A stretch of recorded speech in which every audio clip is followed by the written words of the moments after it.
How's the coffee, baby? How would I have gone through my day? Let me actually have a sip. I've been on this tea train lately. Oh, me too. And I love tea, but coffee is so good. What was interesting, we just took like a few days, like, because I never stop. Like in the morning, I'll have my like 2 cups, and then we have it at night. So I was like, that's a little much. But yesterday, I actually had a peppermint tea at breakfast when I went and got Hugo's. You were so cute yesterday. Tell me what you did in the morning. Yeah, I went on like I think I walked, like I ended up doing about 6.5 miles throughout the whole day, but in the morning, like around 3.5, 4 miles. And I was, let me just stop and get breakfast. And I had my earbuds. So I set the phone up. I watched some YouTube podcast, and just was like eating my breakfast alone and had some time. And I missed you, but I also had like some alone time. It's nice to have that time, of course. Just to like be in my thoughts, and I had a good time. So, we have a lot of fun stuff to chat about. We have a lot of fun stuff. It kills me if I can't talk to the world more than once a week. I know. I was like, You're like, babe, got a podcast. I'm like, I know. I'm trying to get our schedules. I know. We have just a lot of really good stuff going on, and I always like. We'll get into it in a second, but if you're new to the show, welcome. Welcome to the Freddie and Alyssa show. We appreciate your support. We just have the absolute blast. We have so much fun doing this. We talked about it last night. Yeah. Just like our podcast is like, when people say like, what do you do? It's like, we're podcasters. Like, I love this new platform that's emerging, that podcasting is becoming, just so mainstream. And I think it's only going to get bigger. And I just feel like it's my home. Yeah. Like you got the Instagram thing down with like grid photos and stuff. But for me, I just love talking. I love sharing ideas. But if you're new to the show, welcome. We like to put out a lot of fun videos over here. So if you haven't done so, please subscribe to the channel, like and comment, all that fun YouTube stuff. It goes a really long way. Heck yeah, of liking and commenting. I know it might seem like arbitrary sometimes, but it really helps the YouTube algorithm, helps us reach a broader audience, which just helps us get more guests and helps. So if you want to help, you can subscribe, like, and comment. Boom, baby. But I want to get in. Our sponsor. Our sponsor today, see, the 2 cups of coffee just gets me going. Jacked right now. I am jacked and ready to go. Our sponsor today is Beekeepers Naturals, and I've got the Propolis throat spray. I saw you sneak in a couple sprays last night. I thought I was getting sick, and I was like, no, I'm like, babe, where is it at? I need it. Yeah, but you said you felt better this morning, though. It was more allergies. Better. Yeah. Basically, like, you can do maybe 1 to 4 sprays a day, and it's going to keep you from having, like, that scratchy throat, keep your immune system strong. So I live on this stuff, and we had it in here because we were going to do a podcast. I was like, where did you put it, babe? It's so good. Oh, yeah, we always have it sitting over there. It's the best. Yeah, it's really great. They've been really supportive of the podcast, Beekeepers Naturals, and I just want to read you just a couple things real quick from their site, because they just really have their stuff together, and we love that. An upgrade to your medicine cabinet, as they say. Yeah, it's antioxidant rich. Its star ingredient is the bee propolis, with natural germ-fighting properties, lots of antioxidants, and 300-plus beneficial compounds. Beekeepers Naturals likes to think of propolis as nature's ultimate defender. So check them out, beekeepersnaturals.com. And also, if you use Freddie Alyssa at checkout, Freddie Alyssa, one word, Freddie Alyssa at checkout, you will receive 15% off your order. And there's a bunch of products on their website. So thank you, Beekeepers Natural, for being such a supporter of the show. We really appreciate it. Let's hop in. So what I was basically going to say is I forgot. You forgot what you were going to say? I forgot what I was going to say. Baby. I know. But anyway, what's been going on? How's been the week? Oh, here's what I was going to say. Oh, my God. The Freddie show. I've been hitting you with this energy since the moment I woke up. I know. You've been, like, on it today. You're lucky you had 30 minutes head start on me today. Okay, so today I actually woke up an hour before you, and I've really been trying to change my morning routine again, because for so long I was so good on it, no cell phone, doing everything that I wanted to do to really take control of my morning, so my morning didn't control me. Well, as things happen sometimes in life comes up, chaos comes up, and I slowly but surely started incorporating the phone again into my mornings because I do so much business from it. Yeah. And so I started getting into this routine, if you will, of waking up and getting my phone and looking right away. And I was like, this is just like too much. I got to slow down. I got to stop. And so I was like, let me take a couple steps back, go back to what I used to do. So the first hour of my morning, absolutely no cell phone, because I don't want to have to react to anything on that phone. I want to dictate my morning, figure out what I want first so that I can, set the tone for my day. So basically what I've been doing is keep the phone at bay.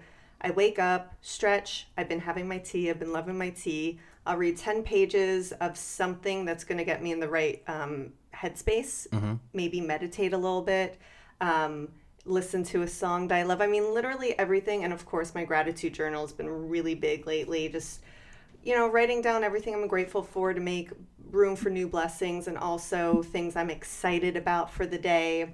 And there's this new, it's not a new method, it's just one I just recently found. It's called the Ivy Lee method. And basically, in a nutshell, you write down 6 things that you want to accomplish for that day. And you just really focus on those 6 things. And if at the end of the day you haven't accomplished all of them, you put, say, the last 2 onto the list for the following day. And you just focus on 6 things. Because so many times, in my phone, if you go into my notes section, it's filled with so many things I have to do, but you got to prioritize because we're all just one person.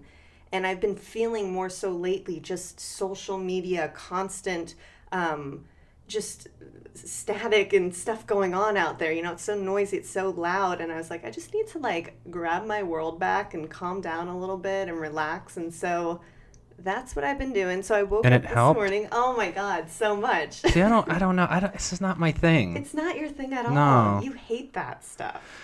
I just don't know if it's I don't know. Maybe I don't know if I'm gonna look back in a year and be like, wow, I can't believe I didn't do all that, or at least something. But I just feel like I get it. You're a very interesting, rare type of person. And you just kind of live life on your own terms, which everyone should, of course. But on my own terms, I need this to organize my day. But you're also someone who can go off the cusp and just live and figure it out. And I'm like, I need a plan. I need to be organized or it'll really stress me out. But I feel like your morning was more organized in general, your energy. And then I came in and destroyed it. I was like, babe, just let me get dressed. Well, I was up until 3 a.m. yesterday. I turned off we watched Jumanji 2, which was really good, by the way. Asleep. Yeah. I missed the whole thing. Yeah. Was it good? It was good. And then I was like, I'm tired. I'm going to go to bed. And I laid in bed for 2 hours and was just thinking. So when I woke up, I was like, ooh, I got a lot of stuff I need to share with you. And I keep all my stuff in my head. I'm like, I know the emails I have to write. I know what I have to do. Well, I know the emails you have to write because you'll recite them to me. Yeah. Well, you have to spell check them. And grammar check them. See, I don't have the patience. Which I do. I just go, here's my intent. Here's my, here's what I want to say. Now make it sound good. Yeah. But you have the idea and you'll maybe put it to paper or tell me and then I'll just draft a nice little thing. Yeah. So we'll write that email later and then when you get home. You've been cracking me up today. But I'm glad that really works. And I might try part of it. I think the not looking at your phone is a really smart thing because I do feel in the morning you have this natural reset which is why naps are great. And unfortunately I can't nap, but I'm sure that's what meditation does if you can really get good at it. There's something about the anxiety, the things that bugged you at 6 p.m. or 11 p.m. the night before when you sleep, or things that bug you where you're like, I'm going to write this person and I'm going to let them know what I think. Right. And then you wake up in the morning, you're like, oh, I'm glad I didn't do that. Who cares? There's something about when you wake up in the morning, you have this reset and you're clear-minded. And, unless there's good news waiting for you through an email, it's really only going to be, that's why it can't really help you.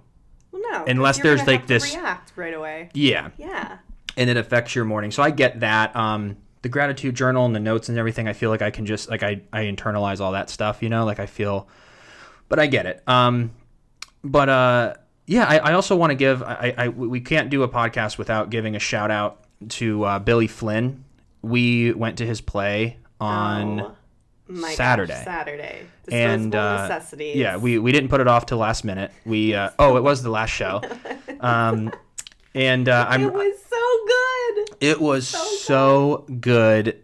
I'm so happy for Billy This was Flynn. the playbill, guys. Disposable Necessities, written by Neil McGowan. Yep. And what's really cool is when I open this up, it took place in Maryland, USA. The year was 2095. Oh wow! Because I knew. Interesting. So that's what they were predicting. Well, because the whole entire concept of this, in a nutshell, this isn't. I'm not reading off the playbill, but essentially it takes place in the future where they have figured out a way where you can transfer your consciousness and your soul to other bodies, and essentially it became a rich person's game where you can just buy these, like organ donors. You can just buy a new body, or a new host. To have passed though, in order for you to purchase it. So anytime like someone who, like a 23-year-old would pass away, you could buy that body and transfer your consciousness. So your consciousness, so it's kind of like a vampire in a way where you can be like 90 years old. Where I think Billy played a 90-year-old woman inside Billy's body. And it was so good. And he did so phenomenal. See him. I just saw this woman. Oh my god. Name was Alice, and I think obviously he went by Al once he moved his character name. But man, it's so crazy because it kind of brings up the thoughts of what if tomorrow, because like we were 80 years old and I was able to, or you were able to go into like an 18-year-old woman's body and you can be limber, and then like I'm like, okay, cool, now we're together, and it's, you know what I'm saying? It brings up so many interesting thoughts and ideas. It makes you think, and it's a very, very thoughtful play in the sense that yes, everyone did phenomenal. Like so good. Beyond. But the idea of it makes you really think of like, you and I love each other, like our souls are connected. Yes. And at what point is the physical like what transcends that in the play too, which was so interesting. Because if you came back as a man and I came back as another man, or vice versa, it was going through with this gender thing and of like, could you get past the physical aspect of it? What would you feel like being in a woman's body? And it basically, eventually, you could imagine that it would just break away, where it would become the new normal, where the actual physical body would be irrelevant, and it's just about the souls. But then there's other people who can't get past the physical aspect of it. But they brought up a lot of great points, and it was right up our alley because we talk about the future all the time. Yeah. And the acting too. Whew. Yeah, if we would have went sooner, it could have been cool because we could have promoted like the next dates. But they just did their final run. I don't know what else is going with it, but we just had to give Billy a shout out because major props. Yeah, it's just really, really nice to see your friends doing well. Yeah. It's like a season of people growing and winning right now, and you know, I just think that's the. You know, we just always wanted to support our friends because everyone's doing things, and it just goes a long way and gets us out of the house. I know we're not always the most social, but we went to Venice, and it was huge. Great. We got Freddie Smith out of the house to drive to Venice Beach, California. Yeah. And you know what's so crazy? When we were driving there, because we never go to Venice. You know, it's just kind of far for us. It's really not that far. And we go there, and we're like, wait, this looks oddly familiar. And come to find out, maybe about 8 years ago, we went to a play at the same theater with my old boss. Yeah. And that's the last time we were there. Like, what is that? That is wild. Exactly. I know. I don't know. Because I think I've only gone to 3 plays in my entire life, and we went back to the same theater. It's unreal. We both were like, wait, this looks so familiar. Mm-hmm. And then we were like, we went to dinner there. Oh my gosh. Then we walked there. Yeah. And then we walked in the theater. I was like, yeah, this is it. You know what's super interesting? And this might be a little, not snobby of me, but this is one of my pet peeves. And when we went to the parking lot and we parked, we were in a rush. Like, we showed up 10 minutes late, but they didn't start the play until 4:15, and we got there at 4:10, even though it said 4. So we were like, okay, so we didn't like cause any ruckus. But it's so interesting in certain scenarios when you ask people, like, I was like, can I park here? And they were just like, well, do you have to get the validation? And it'll be like, and they kept talking about the money aspect of it. Uh-huh. And in my mind, I couldn't be rude. I want to be like, we're at the point where I don't care about the money. I just don't want to be towed. But they're telling me all these different ways to save money. I'm like, I just want to know, am I going to be towed here? I don't care if it's going to be $18 or $30. Like, we got to go. And the same thing happens in restaurants where you walk in and they just go, hey, they were like, table for 2. They're like, would you like happy hour? And we're like, maybe. They're like, well, you have to sit in the bar area. And I'm like, well, we would just like a table. Well, you can't get the happy. I'm like, if I'm just going to save $4, honestly, like, I'd rather be waited on. and spend $4 more than have to go to the bar and wait in line to get my own refills and pick up my own food. And they're like, well, you're not going to be able to do that. There's limited menu. All I want is to go sit with my fiance. I want to work, talk, and have a server so that we don't have to get up and go to the bar. But it's so funny how much emphasis is set on, like, you know what I mean? Like, I don't mean to be snobby, but I'm more convenience over everything. Yeah, you need convenience. And speed. Well, efficiency. Yeah. Like, let's get it. Except for Foreman's. Foreman's, I actually like going to the bar. There's something about that I love, like being ignored. They don't do it there at Foreman's. But I anytime I go up to a bar, it's just this, like, and not all bartenders, but there's just sometimes this aura of, like, yeah, well, I'll get you in just a second. I'm like, well, I mean, you're staring at me, shaking drinks. I know you're making 6 drinks over here, but I just want to, like, order some food. It's the worst. You know, but it's 50-50. But I'm not talking crap on bartenders. I love bartenders, and I love what they provide. Great service. But what? Great service. Great service. So that's my little rant. But I want to talk about and get your opinion too on. I just want to kind of talk it out because let's talk it out. We're trying to figure all this out. So our past week has been pretty much us buried behind computers because we've been really, really focusing full time on our movie Unplugged. And I think we talked about it like a week or two ago about wanting to make a trailer.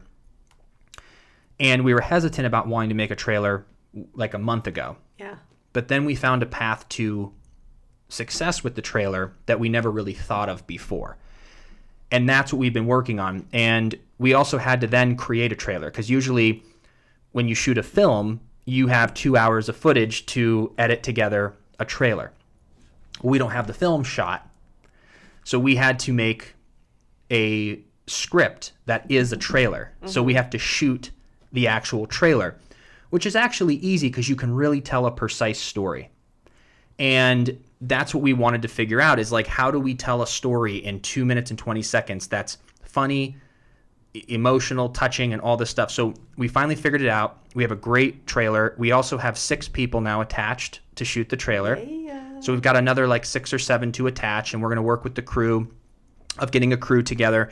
So that's basically phase 1. Phase 1, we have to get the cast and the crew complete. Phase 2 is going to be the funding, and we'll talk about that in a second. Phase 3 is going to be shooting it. And then phase 4, which is the most important, that is so overlooked, and I will not overlook it ever again. 4, the marketing strategy to bring it to market. Yes, that's the most important thing. And I just heard the other day from our main man, Grant Cardone. I literally was telling you this 2 weeks ago, and all of a sudden a 9-figure, almost billionaire is on stage talking in front of thousands of people about a great product isn't enough anymore these days. Can a great product or great service or great film without any marketing just literally take off? Absolutely. Sure. But there's so many things that potentially can go viral. There are so many people who have a great script, a great book, a great painting, a great candle, a great makeup, a great everything with 0 sales. Yeah. Because they aren't marketing in this world where everyone has access to marketing. Correct.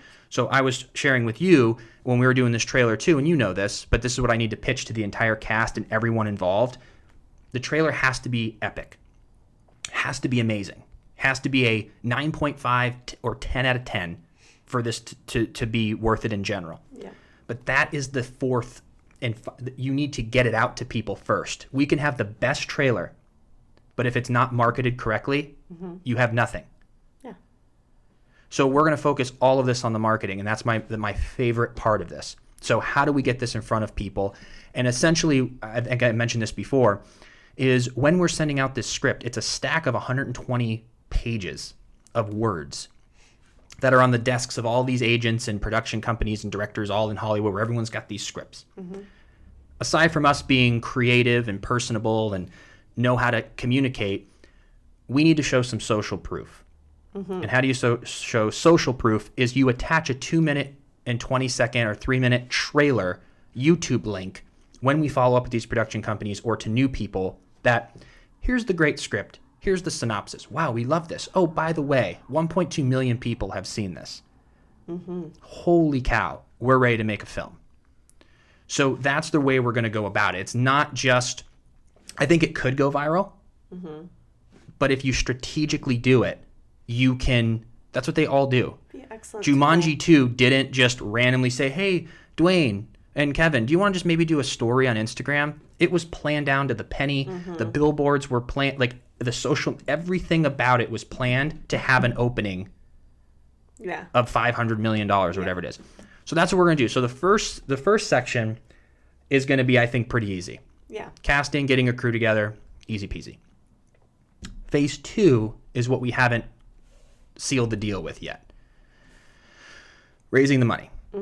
It's not going to cost much to shoot it, but I want money for advertising. Because we raised money for Addicts 2013. We did it through crowdfunding, which is one of our 3 options if we go that route. But we didn't have any for marketing. We didn't know. We had $0 in the marketing budget. Now I want literally 80% of the budget, 60% to be marketing. Yeah. But we have to figure out what we're going to do here. Either number 1, we self-fund, which we talked about, and we said, like, do we want to do this? That's kind of a cardinal rule that you shouldn't. Even if we had $10 million and wanted to shoot a feature for $1 million, people say never fund your own stuff because there's just too much pressure on it. Yeah. Number 2 is crowdfunding, which we've successfully done before, which is really fun. And then the third is outside investors. Right. Which you worked with, like on the short film recently, where someone invested like 10 or 15,000 and they were like the sole investor. The pros and cons of each is obviously if we invest ourselves, the pros are we have complete control. We just do it. We reap any reward, which we already will in general because it's our script. So when it's sold, it's whatever. The downfall is in the off chance that it's unsuccessful and nothing happens from it, you lose however much money that is. Right. And it puts a lot of pressure on the project if it's your own money. The second one is investors. The only negative about the investors is that then it becomes about getting the investors their money back. So you have to have a clear path of like, here's what you have to invest, here's what we're going to do, here's what we're going to do, like believe in us, get 2 people to give us $15K each and say, we'll get you your money back and then some. But then it becomes muddled in the contracts as well when you end up selling the script in general. What does that involve? And then it leads us back to the crowdfunding. The pros about the crowdfunding from what we experienced in the past is the community around it. I think people who are our audience members will be interested. They will love to watch the trailer. I think they will comment. They will support us. Yeah. But if they chipped in $10 or $100 or $1,000, whatever we end up doing for all these different levels like we did in the past, and they become more of a part of making it happen, it becomes more of a like ooh, I want to see this become successful because I bet on it. Yeah. And it gets people together. So the only downside with that is, but there really is no downside because if you don't raise the money needed, if you go through like Kickstarter, all the money is not charged. So I don't feel bad about it. Like if we were looking to raise 30 and we raise 9,000, then they don't get charged if we go through Kickstarter. Or we go through an Indiegogo or Seed and Spark. If you raise 9, then we self-fund the rest. So at least we had some help. So I don't really know. Like, what are your initial... I just want to really explain to everybody what our thought process is. Sure. Do you have any that you're for sure don't want to do? Are you leaning towards one? Like, what are you thinking? Getting investors for a project such as this, I just feel like it's such a messy process because we're using this trailer essentially to sell the script, which is ultimately the end goal. We want that to happen. For whatever reason, if it just never happened, then you're like, okay, well, now I owe these investors back money. With something like crowdfunding, everyone's getting something for their money. If they're donating and, there's a certain deliverable that they're getting back and they're so happy, or what do they call it? Incentives? I get what you're saying. If they get assigned money anyway, and you're getting a trailer of something you want to see that you helped make. Exactly, which is so cool because the coolest thing about Addicts is there was such a community, and honestly, that's how I connected with so many people that we still talk to through social media today, and I feel like I know them even if I haven't met them. Yeah. And a lot of them we have met because of that. So so cool. So I think outside investors for something such as this probably wouldn't be my top one. I mean, yeah, it really isn't. It really isn't. And then obviously self-funding, I feel like there's so much emotion attached because you're like, I got to make this happen. And then there are always incidentals, you know, things are always going to come up, and then it just you keep chipping away. So talking that out, I feel like I personally would go the crowdfunding route. I just think it's more of a community, and everyone's kind of getting something for what they're giving, and they're coming together and making this project. And this is like just the beginning of what I truly believe in my heart is going to be a great feature film. Like, I really believe it. I see it. I know it's going to happen. And how cool to be like, I was part of that in the beginning, you know? Yeah. It's a journey. Everyone's coming on the journey. And I don't know. I think that would be, if it were up to me solely, I think I'd most definitely go that route. What do you think? No, I definitely do. I think for me, it's just really trying to figure out just like what route we would go, you know, of the incentives, because even when we did our web series in 2013, it was our first time. So we weren't aware, like, for instance, we go, look, we're going to send everyone, when DVDs were a thing, we're going to send everyone a signed copy of the DVD. Yeah. And we knew it was going to cost money, but we didn't figure it in. So, like, if you're going to do an incentive for a signed DVD and someone, you know, donates, say, $100, well, a portion of that is being taken out from the service. Mm-hmm. A portion of it is then being taken out for the DVD case, the prints, the DVD, and the shipping. And we did a lot of that.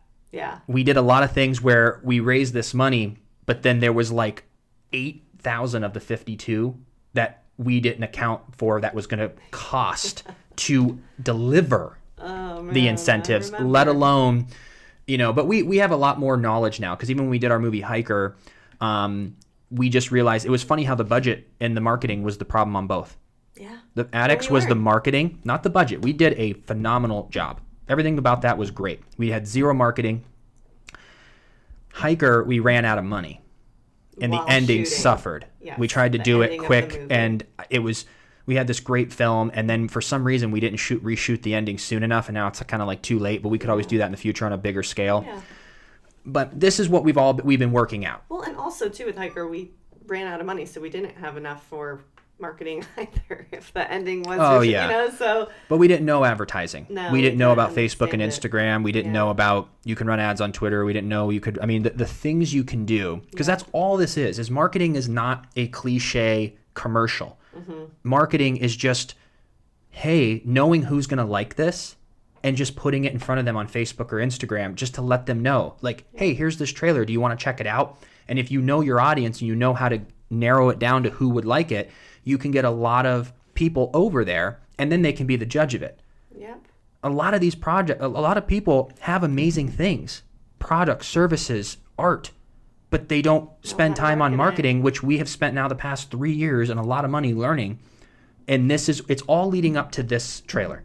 Yep. This trailer has just so many positive things around it on top of us with the initial thing of make the movie. But it's gonna create a lot of attention to our YouTube channel. It's gonna create a lot of relationships. We're gonna be able to do podcasts with all of the cast leading up to the trailer launch. Yep. We're gonna throw a big premiere party, and everyone's gonna go live. Everyone's gonna at the same time tell everyone to go watch it. Like, we have all this figured out, but that's what we've been spending our last week and a half doing. We're gonna have social proof. We're gonna have an actual trailer that's gonna be an excellent third-party tool to continue to share with. It will 100% be sold. Yes. I would bet on. Confidently, I believe that. Yes, 100%. Especially with the social proof, because all these big movies, we looked it up. Like the big movies, not like a Jumanji. Of course, Fast 5 or Fast and Furious is going to get 30 million on their trailer. But the average like comedy is like 5 million, 3 to 5 million views. Yeah. But that's through a company with A-list stars and a YouTube channel like Netflix with 13 million subscribers. Yeah. If we can figure out a way to market this correctly and get 200 to 500,000 views, that will be enough social proof for someone to go, wow. Mm-hmm. Did that just turn off on you? Yeah. Oh. Well, we'll just cut to me as we end it then. Oh my God. I wonder if I gotta go though, because I'm getting my hair done. Oh, okay. But anyway, but we love you. We're gonna come back. We still have our Q&A. Yes, we have to do that. Our Q&A Yeah, podcast, and we'll release Friday. that coming up. We have an episode of Molly Burnett coming up. Ooh, I'm so excited for that. That's one. going to be really great. It's already yeah. done. We just have to Yes. upload it. So Sunday maybe? I Sunday? don't know what day, Oh, but you never heard that from anyway, me. But Alyssa's there's no camera on me. So Alyssa's bye. camera just died, and so we're gonna go. We gotta go. We gotta Bye. go. Love you all. guys. Talk to you later.